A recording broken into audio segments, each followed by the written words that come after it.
Welcome दोस्तों channel technical इंटेलेक्शन में। आज हम जिस टॉपिक के बारे में जानने वाले हैं उसका नाम है फॉग कंप्यूटिंग।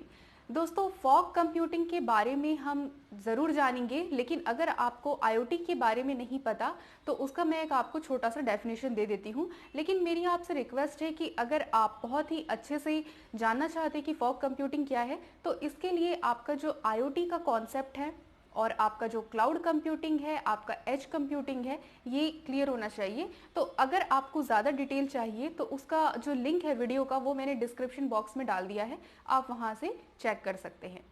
तो चलिए शुरू करते हैं कि फॉग कंप्यूटिंग क्या है। फॉग कंप्यूटिंग एक डिस्ट्रीब्यूटेड कंप्यूटिंग टेक्निक है। मैं आपको आईओटी का एक छोटा सा डेफिनेशन बता देती हूँ जिससे कि आपको फॉग कंप्यूटिंग को समझने में आसानी होगी। आईओटी एक ऐसा टेक्निक है जहां पर एक से ज़्यादा डिवाइसेस आपस में कनेक्टेड होते हैं और वो कंटिन्यूअसली क्या करते हैं, डेटा को जनरेट करते रहते हैं। इन सभी डिवाइसेस का आपस में कम्युनिकेशन होने की वजह से जो डेटा है वो कंटिन्यूअसली क्या होता है, जनरेट होता रहता है। और ये जो डिवाइसेस हैं ये बहुत ही ज़्यादा डेटा जनरेट करते हैं। अगर हम इन सारे डेटा को क्लाउड पर भेजते हैं तो जो हमारा जो कॉस्ट है वो बहुत ही ज़्यादा बढ़ जाएगा। इसी वजह से डेटा को क्लाउड पर ना भेजकर नेटवर्क के बीच में जो डिवाइस होती है वहां पर ही डेटा को एनालाइज किया जाता है और वहां पर उसकी कंप्यूटिंग की जाती है, यानी कि कंप्यूटिंग पावर का यूज करके वहां उसे एनालाइज किया जाता है। इसे ही हम फॉग कंप्यूटिंग कहते हैं। फॉग कंप्यूटिंग को हम फॉगिंग या फॉग नेटवर्किंग भी कहते हैं। ये एक आर्किटेक्चर है जो कि क्या करता है, लोकल लेवल पर ही डेटा को स्टोर करता है, कम्युनिकेट करता है और उसे एनालाइज भी कर लेता है। जैसा कि मैंने आपको बताया कि ये लोकल लेवल पर क्या करता है, कम्युनिकेशन, एनालाइजिंग और कंप्यूटिंग का काम तो कर लेता है। इसके लिए इसे एज डिवाइस का यूज करना पड़ता है। फॉग जो है वो डिस्ट्रीब्यूटेड नेटवर्क एनवायरनमेंट है। फॉग आईओटी डेटा को प्रोड्यूस करने वाले और उस पर वर्क करने वाले क्लाउड को एक्सटेंड करता है। हर वो डिवाइस जिसमें कंप्यूटेशन, स्टोरेज और नेटवर्क कनेक्शन होता है वो एक फॉग नोड हो सकता है। एग्जाम्पल के तौर पर हम राउटर, स्विचेस, सर्वर या कैमरा भी कह सकते हैं।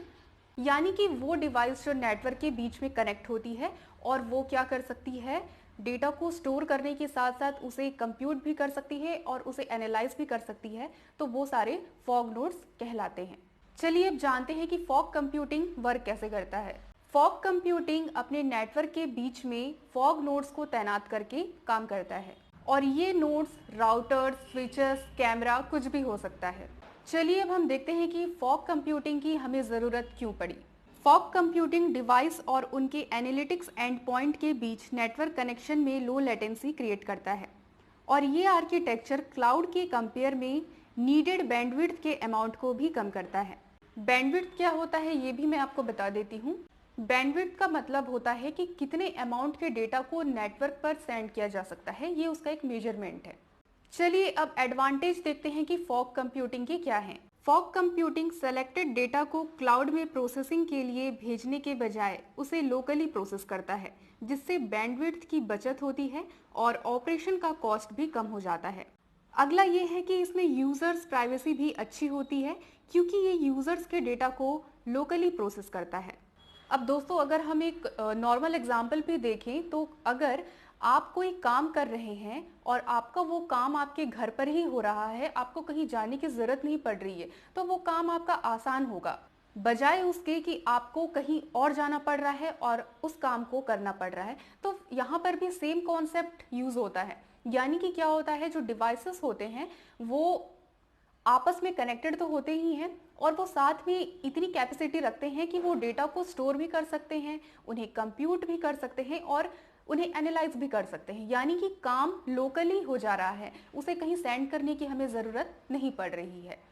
तो ये इसका एक बहुत बड़ा एडवांटेज है। चलिए एक ज़रूरी चीज़ और देख लेते हैं कि एज कंप्यूटिंग और फॉग कंप्यूटिंग में डिफरेंस क्या है, क्योंकि हमें इसमें बहुत ज़्यादा दिक्कत होती है समझने में कि दोनों में डिफरेंस क्या है, क्योंकि दोनों लगभग सिमिलर ही हैं। तो चलिए देखते हैं। जो फॉग कंप्यूटिंग होता है उसमें डेटा को फॉग नोड के अंदर प्रोसेस किया जाता है या आईओटी गेटवे बेस लैन के अंदर उसे प्रोसेस किया जाता है, जबकि एज कंप्यूटिंग में डेटा को बिना कहीं ट्रांसफर किए डिवाइस या सेंसर पर प्रोसेस किया जाता है।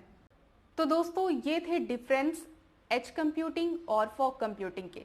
और हमने देखा कि फॉग कंप्यूटिंग का यूज़ हम क्यों करते हैं। तो मैं उम्मीद करती हूँ कि आपको फॉग कंप्यूटिंग का जो कॉन्सेप्ट है वो अच्छी तरह से समझ आ गया होगा। इसके अलावा अगर आपको कोई डाउट्स है तो आप मुझे कमेंट करके पूछ सकते हैं। मिलते हैं नेक्स्ट वीडियो में। Thank you.